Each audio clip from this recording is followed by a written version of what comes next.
have a look at this ball, which I received about 20 years ago. It's covered in patterns, but it turned out to be letters of the alphabet. And it's a name, actually. G there, an A there, R, a D here, guard, then an N, and an E, and the last one is R, Gardner. A gardener, no, a person called Mr. Gardner. He was Mr. Martin Gardner. And I met him way back about 30 years ago.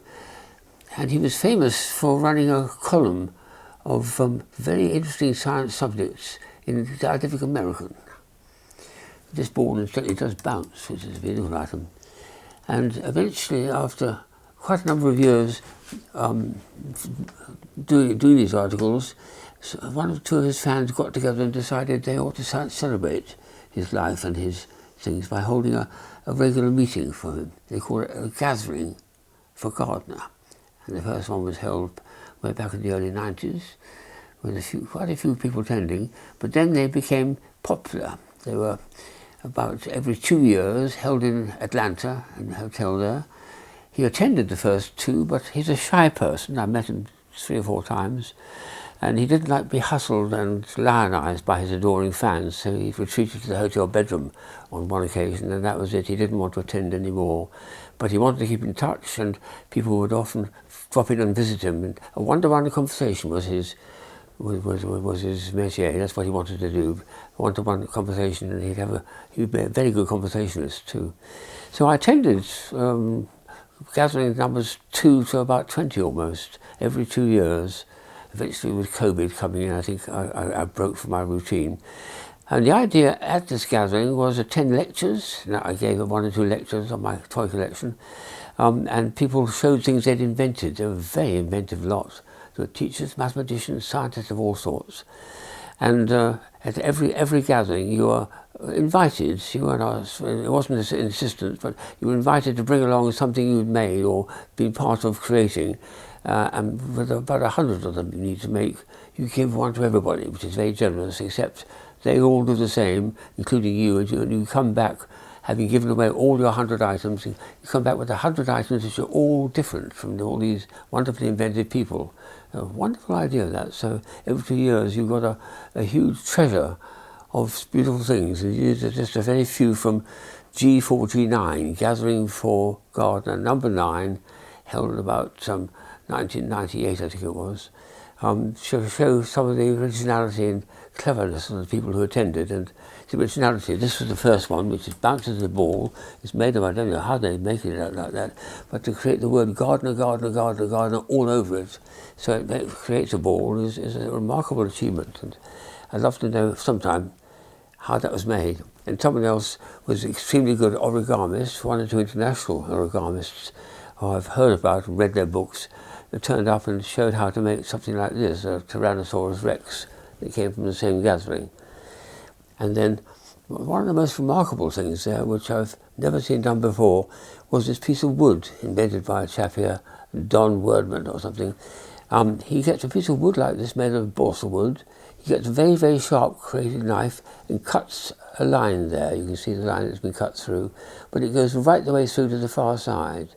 So the actual knife went right the way through, and we can put it apart like that to show it's joined at here. And the same thing here. The tricky bit is here where the hinge is, where the rule was you can't make it in 2 parts and push it together or glue or nothing like that. It was all made by cutting from the original piece of wood, and nothing else was done to it except the clever cuts, which had to almost go around corners. But at the end you ended up with a little pair of pliers, they called it, like that. And to the expert, and this chap was an expert, it was possible to do that in 3 minutes, in 1 minute, from a piece of wood into a working pair of pliers. And that's an amazing artwork. So that was a favourite one to show. There was something here which intrigued me very, very much, another, where they were listening like this, and when you had to put them together so they exactly merged. That was a negative, that was a positive, and when they merged, it was possible for them to sink one into the other, and it's tricky to do, so I'm not sure I'm going to do that on camera. But the end result is you get something like this, and they can be pushed out to make 2 separate pieces of plastic, like that. astonishing thing. And here's another one which I think, because I love this particular thing, it's called a wobbler. It was invented by trademark George Hart, I think, invented this. With G, it was for Gardner. With the plastic bit, that's what you came up with. And that was now a wobbler. Wobble, wobble, wobble, let it go all the way to the end and probably fall off the table, never mind. Boom. Oh.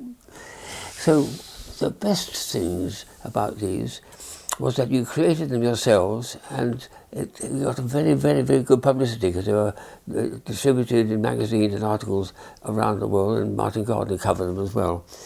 And the latest one, the last one I was due to attend was 2020, but COVID intervened, and it was this one here. I gave out a pencil attached to a string here, like this, and instructions. And the idea was to put it on something like a cup and then find a way of taking it off, which you found was difficult because you find that the pencil was longer than the piece. It's got to go over that and it can't, so what do we do about it?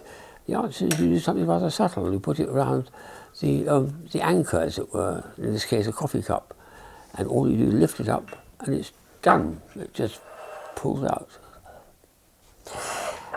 It was originally called the buttonhole trip, and I'll show you how it works on my shirt. The idea is to get it on your shirt like this. You pull so the knot, the hole is a long way away from the point of the pencil by putting it down, down, down, down. Put the pencil through there, and it's now trapped on it. You've got to find a way of untrapping it. So I gave that away with full instructions on how to do this on different things as well. And I hoped that would be very successful, but that was a cancelled one, so perhaps I'll push it out on the website or something like that there. And it's one of my really fond activities, which I'm sorry to give up, but with age and not wanting to go to Atlanta, where we hold the gathering every 2 years. But I keep in touch with emails and things to people. And it's been a tremendous blessing to be able to be part of the Gathering for Gardeners from number 2 up to number 20, and find so many common minds like mine looking for unusual and entertaining items.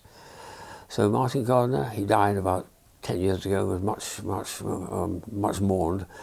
Here's a little toast to you, because you've created a wonderful world for us.